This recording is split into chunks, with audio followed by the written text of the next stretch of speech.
ಕಮಿಟಿಯ ಈ ಒಂದು ಮಹಿಳೆಯರ ಉಚಿತ ಹೊಲಿಗೆ ತರಬೇತಿ ಕೇಂದ್ರ ಉದ್ಘಾಟಿಸಲಿಕ್ಕೆ ಆಗಮಿಸಿರುವಂತಹ ನಮ್ಮ ಮತಕ್ಷೇತ್ರದ ಜನಪ್ರಿಯ ಶಾಸಕರು ಹಾಗೂ ಅಧ್ಯಕ್ಷರು ವೀರಶೈವ ಲಿಂಗಾಯತ ಅಭಿವೃದ್ಧಿ ನಿಗಮ ಕರ್ನಾಟಕ ಇವರಿಗೆ ಈ ಸಭೆಗೆ हार्दिकವಾಗಿ स्वागतವನ್ನ ಬಯಸ್ತೇನೆ। सियासत के प्रोग्रामात में जाता ही नहीं है। एक जिनका एक प्रोग्राम हुआ था बागलकोट में वीवी के फाउंडेशन, वो एक प्रोग्राम में मैंने सियासतों विद्वानों के साथ मैंने बैठा था, उनके अहलिया ने जब मुझे बुलाया, और ये दूसरा प्रोग्राम है। क्योंकि आज के दौर के एमएलए में, और मैं जब भी कहता हूँ दो बात कहता हूँ, किसी की ना ही मुझे अल्लाह रसूल के सिवा किसी का डर है, लेकिन आप मिलकर के नौजवानों को आपकी खुशनसीबी है, क्योंकि मैंने इनका एक पोस्ट देखा था, ये आपके साथ कितना काम करते हैं, क्या करते हैं, आप तमाम बेहतर जानते हैं। लेकिन जब टीपू सुल्तान की बात आई, हर डिस्ट्रिक्ट में लोग घबरा रहे थे जयंती करने के लिए, इन्होंने परमिशन भी दी, और आप तमाम के साथ ग्राउंड में उतर कर क्या है जयंती मनाई। ये बहुत बड़ी बात है माशाअल्लाह, क्योंकि बड़े कमरों में एसी के कमरों में बैठकर परमिशन देना कोई नहीं एमएलए कर सकता, इसमें कोई बड़ी बात नहीं। लेकिन एक सतह पर उतर कर आप तमाम के साथ में हो, क्या होगा देखा जाएगा बोल के उतर कर करने वाले पहले एमएलए है। आप तमाम की क्या है, मैं ऐसी ही क्या है मुबारकबाद पेश करते हुए इंशाअल्लाह ताला, क्योंकि देखिए हुकूक के बारे में बात करने के लिए यहाँ के जिम्मेदारान बताए। अगर मैं औरतों के हुकूक के बारे में बात करूं तो औरतें नाराज हो जाता हूं, और मर्दों के हुकूक के बारे में बात करूं तो मर्द नाराज हो जाता हूं, क्योंकि हालत नाज़िरा ऐसा है, आज हालात ऐसे बदतरीन हो गए। औरतों के लिए अल्लाह ताला ने, औरत का माना है सबसे पहले, औरत का माना है छुपाना, मर्द का माना है, अगर मर्द को आप, क्योंकि मुफ्ती साहब यहाँ पे तशरीफ करना है, क्योंकि वो जानते हैं अरबी और लुगत के माने, औरत का माना जो है वो छुपाना। और मुझे लगा अल्हम्दुलिल्लाह यहाँ के खवातीन हजरात को देख कर लगा कि हर औरत यहाँ के पर्दे में है माशाअल्लाह, ये बड़ी खुशनसीबी है आप तमाम की। यही माहौल जो है वो बागलकोट में नहीं है।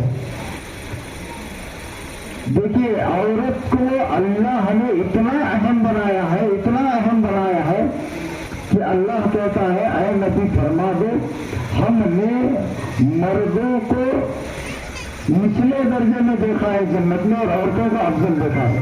तो हजरत जाबिर बिन अब्दुल्ला फरमाते हैं या रसूल अल्लाह, वो कौन सी औरतें हैं जो जन्नत में पहले दर्जे पे हैं? तो फरमाते हैं जो औरतें हिजाब करती हैं।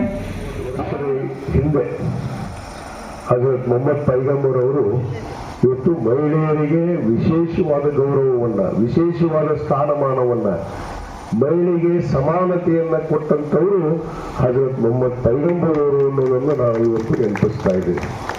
ಅದರ ಜೊತೆಗೆ ನಮ್ಮ ಸಜ್ಜಾದಿನ ಶ್ರೀಗಳಾದಂತಹ ಪೂಜ್ಯರು ಇವತ್ತು ಇನ್ನೊಬ್ಬರ ಬಗ್ಗೆ ಈ ವೇದಿಕೆಯಲ್ಲಿ ಜ್ಞಾಪಕ ತೆಗೆದರು, ಹಜರತ್ ಟಿಪ್ಪು ಸುಲ್ತಾನ್ ಅವರ ಬಗ್ಗೆ। ಹಜರತ್ ಟಿಪ್ಪು ಸುಲ್ತಾನ್ ಅವರು ಕೂಡ ಇವತ್ತು ಮಹಿಳೆಯರನ್ನ ಅತ್ಯುತ್ತಮವಾದ ಉನ್ನತ ಸ್ಥಾನಕ್ಕೆ ಏರಿಸಿದಂತ ಗೌರವ ಅದು ನಮ್ಮ ಕರ್ನಾಟಕ ರಾಜ್ಯದಲ್ಲಿ, ಭಾರತ ದೇಶದಲ್ಲಿ ಯಾರ್ಯಾರು ಸಿಗುತ್ತೆ ಅಂದ್ರೆ ಅದು ಹಜರತ್ ಟಿಪ್ಪು ಸುಲ್ತಾನ್ ಅವರಿಗೆ ಇವತ್ತು ಸಲ್ಲಬೇಕು ಅನ್ನೋ ಮಾತನ್ನು ನಾನು ಇವತ್ತು ಹೇಳಕ್ಕೆ ಇಷ್ಟಪಡ್ತೇನೆ। ಆ ಒಂದು ನಿಟ್ಟಿನಲ್ಲಿ ಇವತ್ತು ನಮ್ಮ freedom education and welfare association Ilkal ನಮ್ಮ ರಿಯಾಜ್ ಮುಲ್ಲಾ ಅವರು ಮತ್ತು ಅವರ ಸ್ನೇಹಿತರು ಮತ್ತು ನಮ್ಮ ಹಸನ್ ವಾತಿಗಿಯವರು ಇವತ್ತು ಎಲ್ಲರೂ ಸೇರಿಕೊಂಡು ಮಹಿಳೆಯರಿಗೆ ಉಚಿತವಾಗಿ ಇವತ್ತು ತರಬೇತಿಯ ಹೊಲಿಗೆ ಯಂತ್ರದ ತರಬೇತಿಯನ್ನು ಇವತ್ತು ಅವರೇ ಇವತ್ತು ಸ್ವಂತ ಜಾಗೆಯಲ್ಲಿ ಇವತ್ತು ಹೊಲಿಗೆ ಯಂತ್ರವನ್ನು ತಂದು ಮಹಿಳೆಯರಿಗೆ ಇವತ್ತು ಒಂದು ದಾರಿದೀಪವನ್ನಾಗಿ ಮಾಡಿಕೊಡುವಂತ ನಿಟ್ಟನ್ನು ನಾವು ನೋಡಿದ್ರೆ ನಿಜವಾಗಲೂ ಈ ವೇದಿಕೆ ಪರವಾಗಿ ನನ್ನ ವೈಯಕ್ತಿಕವಾಗಿ ಈ ಸಂಸ್ಥೆಯ ಅಧ್ಯಕ್ಷರಿಗೆ, ಸರ್ವ ಸದಸ್ಯರಿಗೆ ನಾನು ವಿಶೇಷವಾದ ಧನ್ಯವಾದಗಳನ್ನು ಕೂಡ ನಾನು ಅರ್ಪಿಸಕ್ಕೆ ಬಯಸ್ತೇನೆ। ಯಾಕಂದ್ರೆ ಯಾವ ಮನುಷ್ಯ ಇವತ್ತು ಮಾನವನಾಗಿ ಜೀವನ ಮಾಡುವಂಥವರು ಮಹಿಳೆಯರಿಗೆ ಗೌರವ ಕೊಡ್ತಾನೆ, ಯಾಕಂದ್ರೆ ಇದು ನಿಮ್ಮದು ಪದ್ಧತಿ ಅಲ್ಲ. ಇದು ಹಜರತ್ ಮೊಹಮ್ಮದ್ ಪೈಗಂಬರ್ ಅವರೇ ಇವತ್ತು ನಮಗೆ ಒಂದು ಮಾರ್ಗದರ್ಶನವನ್ನ ನೀಡಿದ ರೀತಿಯಲ್ಲಿ ಇವತ್ತು ನಡೆಯುವಂತಹ ಕೆಲಸ ಇವತ್ತು ಈ ಸಂಸ್ಥೆ ಇವತ್ತು ಮಾಡ್ತಾ ಇದೆ ಅಂದ್ರೆ ನಿಜವಾಗ್ಲೂ ನಾವೆಲ್ಲರೂ ಹೆಮ್ಮೆಯನ್ನ ಪಡಬೇಕು.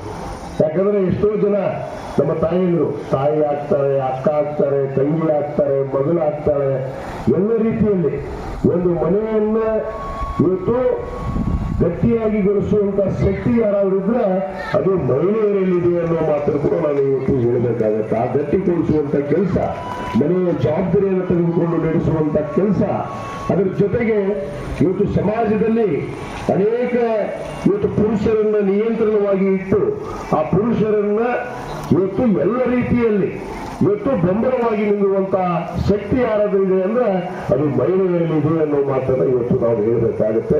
ಆ ನಿಟ್ಟಿನಲ್ಲಿ ಆ ಮಹಿಳೆಯರಿಗಾಗಿ ಇವತ್ತು ಏನು ಉಚಿತವಾಗಿ ಈ ಹೊಲಿಗೆ ಯಂತ್ರ ತರಬೇತಿಯನ್ನ ತರೋದ್ರ ಮುಖಾಂತರ ಇವತ್ತು ಮಹಿಳೆ ಕೂಡ ಇವತ್ತು ಯಾರು ಕೂಡ ಸುಮ್ಮನೆ ಕೂಡಬಾರ್ದು, ಅವರು ಕೂಡ ಇವತ್ತು ಸಬಲೆಯರು ಅನ್ನೋದನ್ನ ತೋರಿಸ್ಬೇಕು ಅನ್ನೋ ಉದ್ದೇಶದಿಂದ ಇಂಥ ಒಂದು ಕಾರ್ಯವನ್ನ ಇವತ್ತು ನಮ್ಮ ಈ ಸಂಸ್ಥೆ ಇವತ್ತು ಹಮ್ಮಿಕೊಂಡಿದ್ದು. ಅದಕ್ಕೆ ನಾನು ಈ ಸಂದರ್ಭದಲ್ಲಿ ನಾನು ಒಂದೇ ಮಾತನ್ನು ಹೇಳ್ತೀನಿ, ಈ ಸಂಸ್ಥೆಗೆ ನನ್ನ ತನು ಮನ ಧನದಿಂದ ನಿಮಗೆ ಬೆಂಬಲ ಇದೆ ಅನ್ನೋ ಮಾತನ್ನು ನಾನು ಬಹಳ ಸ್ಪಷ್ಟವಾಗಿ ಇವತ್ತು ಹೇಳಕ್ಕೆ ಇಚ್ಛೆ ಪಡ್ತೇನೆ. ಕೇವಲ ಮಾತು ಕೊಡುವಂಥದ್ದಲ್ಲ, ಮಾತು ಕೊಟ್ಟ ಮೇಲೆ ನಡೀಬೇಕನ್ನೋದು ನನ್ನ ಪದ್ಧತಿಯಲ್ಲಿ. ಇದು ನನ್ನ ಸಿದ್ಧಾಂತ. ಬೇರೆಯವ್ರ ಸಿದ್ಧಾಂತ ಬೇರೆ ತರ ಇರ್ಬೋದು, ಆದ್ರೆ ನನ್ನ ಸಿದ್ಧಾಂತ ಏನಂದ್ರೆ ಮಾತು ಕೊಡೋದಿಲ್ಲ, ಕೊಟ್ಟ ಮೇಲೆ ಅದರಂತೆ ನಡೆ ತೋರಿಸುವಂತ ಗುಣ ಆ ಭಗವಂತ, ಆ ಅಲ್ಲಾಹ್, ಆ ಹಜರತ್ ಮುರ್ತುಜಾ ಖಾದ್ರಿ ಪೂಜ್ಯರು ನನಗೆ ಹಾಕಿದ್ದಾರೆ ಅನ್ನೋ ಮಾತನ್ನು ಕೂಡ ನಾನು ಈ ಸಂದರ್ಭದಲ್ಲಿ ಹೇಳಕ್ಕೆ ಇಚ್ಛೆ ಪಡ್ತೇನೆ. ಬಹುತೇಕ ನಮ್ಮ ಹಸನ್ ಗುವಾತಿಯವರು ಒಂದು ಜಾಗೆಯನ್ನು ಕೇಳಿದ್ದಾರೆ, ಅದಕ್ಕೆ ತಕ್ಷಣ ಒಂದು ಜಾಗೆಯನ್ನ ನಾನು ಅವರಿಗೆ ಒದಗಿಸಿಕೊಡುವಂತ ಕೆಲಸ ಮಾಡ್ತೀನಿ. ಅದ್ರ ಜೊತೆಗೆ ನಮ್ಮ ಹಜರತ್ ಟಿಪ್ಪು ಸುಲ್ತಾನ್ ಅವರ ಒಂದು ಸರ್ಕಲ್ಗೆ ಈಗಾಗಲೇ ಹೈ ಮಾಸ್ಕ್ ಹಾಕ್ತದೆ ಅಂತ ಹೇಳಿದ್ರು. ನಮ್ಮ ವಾರ್ಡಿನ ಸದಸ್ಯರು ನಮ್ಮ ರಾಜೀವ್ ಬನ್ನಿಗಳವರು ನಿನ್ನೆ ರಾತ್ರಿ ತಾನೇ 1:30 ಗಂಟೆಗೆ ಇವತ್ತು ಇಳಕಲ್ಲನ ಅಭಿವೃದ್ಧಿ ಮಾಡೋದಕ್ಕಾಗಿ ನಾವು ಒಂದು ಮೀಟಿಂಗ್ ಅನ್ನು ಮಾಡಿದ್ವಿ. ಆ ಸಂದರ್ಭದಲ್ಲಿ ನಮ್ಮ ರಾಜೀವ್ ಬನ್ನಿಗಳವರು ಅವರ ಧರ್ಮ ಪತ್ನಿ ಇವತ್ತು ನಗರಸಭೆ ಸದಸ್ಯರಾಗಿದ್ರು. ಅವರು ನನಗೆ ಹೇಳ್ತಾ ಇದ್ರು, ನಮ್ಮ ಹಜರತ್ ಟಿಪ್ಪು ಸುಲ್ತಾನ್ ಸರ್ಕಲ್ಗೆ ಒಂದು ಹೈಮಾಸ್ಕ್ ಲೈಟ್ ಅನ್ನು ಹಾಕಿ ಕೊಡಬೇಕು ಅಂತ ಹೇಳಿದ್ರು. ಅದನ್ನು ನಿನ್ನೆ ರಾತ್ರಿನೇ ನಾವು ಸ್ಯಾಂಕ್ಷನ್ ಮಾಡಿ ಇವತ್ತು ಈ ಕಾರ್ಯಕ್ರಮಕ್ಕೆ ಬಂದಿದ್ದೀವಿ ಅನ್ನೋ ಮಾತನ್ನು ಹೇಳಕ್ಕೆ ಇಚ್ಛೆ ಪಡ್ತೇನೆ. ಅದು ಅಲ್ಲದೆ ಅನೇಕ ಅಭಿವೃದ್ಧಿ ಕಾರ್ಯವನ್ನ ಇವತ್ತು ಕೈಗೊಳ್ಳುವಂತ ನಿಟ್ಟಿನಲ್ಲಿ ಈಗಾಗಲೇ ನಾವು ಮುಂದಾಗಿದ್ವಿ. ಅದರಲ್ಲಿ ವಿಶೇಷವಾಗಿ ನಮ್ಮ ಸರ್ಕಾರ ಕೂಡ ಇವತ್ತು ಮಹಿಳೆಯರಿಗಾಗಿ ಹೆಚ್ಚಿನ ಸವಲತ್ತನ್ನು ಕೊಡೋದಕ್ಕೆ ಇವತ್ತು ನಮ್ಮ 5 ಗ್ಯಾರಂಟಿ ಯೋಜನೆಯಲ್ಲಿ 4 ಗ್ಯಾರಂಟಿ ಯೋಜನೆಗಳು ಇವತ್ತು ಮಹಿಳೆಯರಿಗಾಗಿ ಕೊಟ್ಟಿದ್ದೀವಿ ಅನ್ನೋ ಮಾತನ್ನು ನಾನು ಇವತ್ತು ಹೆಮ್ಮೆ ಅಂತ ಹೇಳಕ್ಕೆ ಇಚ್ಛೆ ಪಡ್ತೇನೆ. ಯಾಕಂದ್ರೆ ನಾನು ಹೇಳಬೇಕಾಗತ್ತೆ, 5 ಗ್ಯಾರಂಟಿಯಲ್ಲಿ 4 ಯೋಜನೆಗಳು ಇವತ್ತು ಶಕ್ತಿ ಯೋಜನೆ ಆಗಿರ್ಬೋದು, ಬಸ್ ಉಚಿತವಾಗಿ ಬಸ್ ಹೋಗುವಂಥದ್ದು, ಇವತ್ತು ಗೃಹಲಕ್ಷ್ಮಿ, ಗೃಹ ಜ್ಯೋತಿ, ಅನ್ನಭಾಗ್ಯ, ಈ 4 ಯೋಜನೆ ಯಾರಿಗೆ? ಮನೆ ನಡೆಸುವಂತ ಒಬ್ಬ ತಾಯಿಯಂದರಿಗೆ ಇರುವಂತ ಜವಾಬ್ದಾರಿ ಹೆಚ್ಚಿಸಬೇಕು ಅನ್ನೋದಕ್ಕೆ ಇವತ್ತು ನಮ್ಮ ಮಾನ್ಯ ಮುಖ್ಯಮಂತ್ರಿಗಳಂತ ಸಿದ್ದರಾಮಯ್ಯನವರು ಇಂಥ 5 ಗ್ಯಾರಂಟಿಗಳನ್ನ, ಅದರಲ್ಲಿ 4 ಗ್ಯಾರಂಟಿಗಳನ್ನ ಮಹಿಳೆಯರಿಗಾಗಿ ಇವತ್ತು ಕೊಡುವಂತ ಇವತ್ತು ಕೆಲಸ ಇವತ್ತು ನಮ್ಮ ಸರ್ಕಾರ ಮಾಡಿದೆ. ಖಂಡಿತವಾಗಿ ಮಹಿಳೆಯರಿಗೆ ಅತ್ಯುತ್ತಮ ಸ್ಥಾನವನ್ನ ಕೊಡಬೇಕು ಅನ್ನೋದು ಉದ್ದೇಶದಿಂದಲೇ ಇವತ್ತು ನಮ್ಮ ಸರ್ಕಾರ ಇವತ್ತು ದಾಪಗಾಲ ಹಾಕಿ ಮುಂದೆ ನಡೀತಾ ಇದೆ. ಖಂಡಿತವಾಗಿ ನಾನು ಕೂಡ ಒಂದು ವಿಚಾರಗಳನ್ನು ಇಟ್ಕೊಂಡಿದ್ದೆ, ಏನಾದರೂ ಇಲ್ಲಿ ಮಹಿಳೆಯರಿಗೆ ಮಾಡಬೇಕು. ಯಾಕಂದ್ರೆ ಇಳಕಲ್ನಲ್ಲಿರುವಂತ ನಾನು ನೋಡಿದ್ದೀನಿ, ಬಡ ನೇಕಾರರು, ಬಡ ಕೂಲಿ ಕಾರ್ಮಿಕರು, ಬಡ ಸಮಾಜದಲ್ಲಿ ಜನಿಸಿರುವಂತಹ ಬಹುತೇಕ ನಾನು ಅಲ್ಲಂಪುರ ಪೇಟೆಯಲ್ಲಿ ನಾನು ನೋಡಿದ್ರೆ, ನಾನು ಹೇಳ್ತಾ ಇರ್ತೀನಿ, ಅಲ್ಲಂಪುರ ಪೇಟೆಯನ್ನು ನೋಡಿದ್ರೆ ಏನ್ ನೆನಪು ಬರ್ತಂದ್ರೆ ನಿಜವಾದ ಭಾರತ ದೇಶವನ್ನು ಎಲ್ಲಿ ಕಾಣಕ್ಕೆ ಸಾಧ್ಯ ಅಂದ್ರೆ ಅದು ಅಲ್ಲಂಪುರ ಪೇಟೆಯಲ್ಲಿ ಕಾಣೋದಕ್ಕೆ ಸಾಧ್ಯ ಅನ್ನೋ ಮಾತನ್ನು ನಾನು ಹಲವಾರು ಬಾರಿ ಹೇಳಿದ್ದೀನಿ. ಯಾಕೆ ಪೂಜ್ಯ ಅಂದ್ರೆ ಇಲ್ಲಿ ವಿಶೇಷ ಎಲ್ಲ ಧರ್ಮೀಯರು ಇದ್ದಾರೆ, ಎಲ್ಲ ಜಾತಿ ಜನಾಂಗದವರು ಇದ್ದಾರೆ, ಎಲ್ಲರೂ ಕೂಡ ಅಣ್ಣ ತಮ್ಮಂದರಾಗಿರುವಂತಹ ಒಂದು ಸೌಹಾರ್ದ ರೀತಿಯಲ್ಲಿ ಜೀವನವನ್ನು ಸಾಗಿಸುವಂಥದ್ದನ್ನ ನಾವು ಕಂಡದಾಗ ಅದು ನಿಜವಾದ ಭಾರತ ದೇಶ ಆಗುತ್ತೆ ಅನ್ನೋ ಮಾತನ್ನು ಹೇಳ್ತೀವಿ. ಈ ಕೆಲವಷ್ಟು ಜನ ಹೊಂಟಿದ್ದಾರೆ, ಆ ಭಾರತ ಅಲ್ಲ, ಆ ಭಾರತ ದೇಶ ಬೇಡ ನಮಗೇನ್ ಬೇಕು? ಸೌಹಾರ್ದ ರೀತಿಯಲ್ಲಿ ನಾವು ಈ ದೇಶದ ನಾವೆಲ್ಲರೂ ಪ್ರಜೆಗಳು, ಎಲ್ಲರೂ ಒಂದೇ ತಾಯಿ ತಂದೆ ಮಕ್ಕಳಾಗಿ ನಾವು ಜೀವನವನ್ನು ಸಾಗಿಸಿದಾಗ ಈ ದೇಶವನ್ನು ಕಟ್ಟೋದಕ್ಕಾಗತ್ತೆ. ಈ ದೇಶದಲ್ಲಿರುವಂತಹ ನಮಗೆ, ಮಹಿಳೆಯರಿಗೆ, ಮಕ್ಕಳಿಗೆ ಇವತ್ತು ಏನಾದರೂ ಶಕ್ತಿ ತುಂಬಕ್ಕಾಗುತ್ತೆ. ಆ ನಿಟ್ಟಿನಲ್ಲಿ ಇವತ್ತು ನಮ್ಮ freedom education and welfare association ಅವರು ಇವತ್ತು ಒಂದು ಬಹಳ ಹೆಚ್ಚಳನ್ನ ಇವತ್ತು ಹುಟ್ಟಬೇಕು, ಜೇನಿನ ಹುಳ ಆಗಿ ಸಾಯಬೇಕು ಅಂತೇಳಿ. ಜೇನಿನ ಹುಳ ಏನ್ ಮಾಡುತ್ತೆ ಅನ್ನೋದನ್ನು ಹೇಳಿ ನೊಣ ಅಲ್ಲ, ಜೇನಿನ ಹುಳ. ಜೇನಿನ ಹುಳದ ಶಕ್ತಿಯನ್ನು ಪಡೆಯೋದಕ್ಕೆ ತಾವು ಏನು ಮುಂದಾಗಿದ್ದೀರಿ, ಖಂಡಿತವಾಗಿ ಆ ರೀತಿಯಲ್ಲಿ ಸಮಾಜ ಸೇವೆ ಇರಬೇಕು. ನಾವು ಊಟ ಮಾಡಿ ಇನ್ನೊಬ್ಬರಿಗೆ ಸಿಹಿಯನ್ನು ಕೊಡುವಂತ ಕೆಲಸ ಯಾರು ಮಾಡ್ತಾರ ಅವನು ನಿಜವಾದ ಮಾನವ ಅನ್ನೋ ಮಾತನ್ನು ನಾನು ಇವತ್ತು ಹೇಳಕ್ಕೆ ಇಚ್ಛೆ ಪಡ್ತೇನೆ. ಆ ನಿಟ್ಟಿನಲ್ಲಿ ಈ ಸಂಸ್ಥೆ ಇವತ್ತು ಹೇಳಿದ್ರು, ಅನೇಕ ಸಂಸ್ಥೆ ಹುಟ್ಟುತ್ತಾವು, ಅನೇಕ ಸಂಸ್ಥೆ ಸಾಯ್ತಾವು, ಅನೇಕ ಸಂಸ್ಥೆ ಹುಟ್ಟುತ್ತಾವು, ಅನೇಕ ಸಂಸ್ಥೆ ICU ಅಲ್ಲಿ ಹೋಗ್ತಾವು. ಆದ್ರೆ ಈ ಸಂಸ್ಥೆ ಹಾಗೆ ಆಗೋದಿಲ್ಲ. ಇದು ಅತ್ಯುತ್ತರವಾಗಿ ಬೆಳೆಯುತ್ತೆ. ನಿಮ್ಮ ಸಂಸ್ಥೆ ಜೊತೆಗೆ ನಾನಿದ್ದೀನಿ ಅನ್ನೋ ಮಾತನ್ನು ಕೂಡ ಇವತ್ತು ಬಹಳ ಖಂಡಿತವಾಗಿ ವೇದಿಕೆ ಮುಖಾಂತರ ಹೇಳಕ್ಕೆ ಇಚ್ಛೆ ಪಡ್ತೇನೆ. ಏನು ನಮ್ಮ ರಿಯಾಜ್ ಮುಲ್ಲಾ ಅವರು, ನಮ್ಮ ಹಸನ್ ಘಾಟ್ಗಿ ಅವರು, ಅನೇಕ ನಮ್ಮ ಇನ್ನುಳಿದ ಪದಾಧಿಕಾರಿಗಳು ಇವತ್ತೇನು ಈ ಒಂದು ಕಾರ್ಯವನ್ನ ಇವತ್ತು ಮಹಿಳೆಯರಿಗೆ ಇವತ್ತು ಶಕ್ತಿ ತುಂಬುವಂತ ಕೆಲಸ ತಾವು ಮಾಡ್ತಾ ಇದ್ದೀರಿ. ಖಂಡಿತವಾಗಿ ನಿಮ್ಮ ಜೊತೆಗೆ ನಾನು ಕೂಡ ಇದ್ದೀನಿ. ನನ್ನ ವಿಚಾರದಲ್ಲಿ ಕೆಲವಷ್ಟು ಕಾರ್ಖಾನೆಗಳನ್ನು ಪ್ರಾರಂಭ ಮಾಡಬೇಕು ಅಂತ ಕೂಡ ಇದ್ದೀನಿ ನಾನು. ಯಾಕಂದ್ರೆ ಇಳಕಲ್ ಸೀರೆ ಬಹಳ ಪ್ರಸಿದ್ಧ.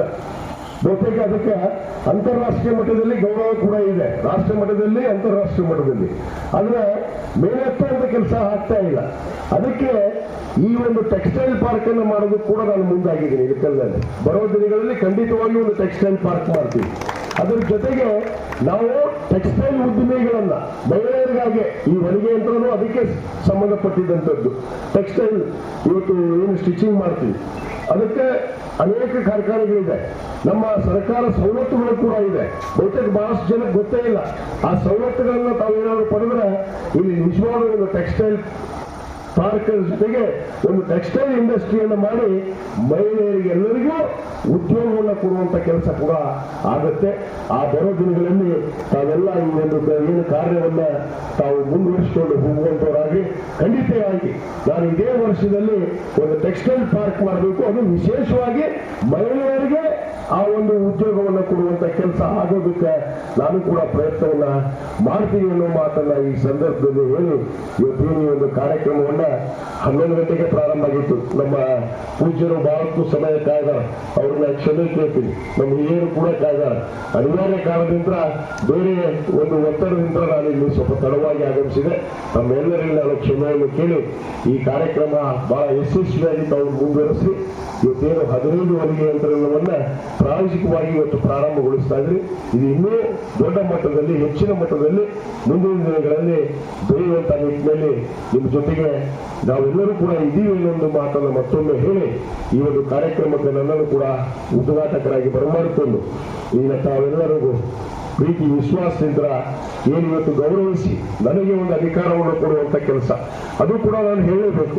ಯಾಕಂದ್ರೆ ಹೆಚ್ಚಿನ ಒಂದು ಪ್ರಮಾಣದಲ್ಲಿ ಇವತ್ತು ನಮ್ಮ ಮತಕ್ಷೇತ್ರದಲ್ಲಿ ಇವತ್ತು ನನಗೆ ಬೆಂಬಲವಾಗಿ ನಿಂತಹ ಸಮುದಾಯ ಅನ್ನೋದ್ರಿಂದ ಅದು ನಮ್ಮ ಅಲ್ಪಸಂಖ್ಯಾತ ಮುಸ್ಲಿಂ ಸಮಾಜ ಅನ್ನೋ ಮಾತನ್ನು ನಾನು ಬಹಳ ಗಟ್ಟಿಯಾಗಿ ಈ ಸಂದರ್ಭದಲ್ಲಿ ಹೇಳ್ತೀನಿ.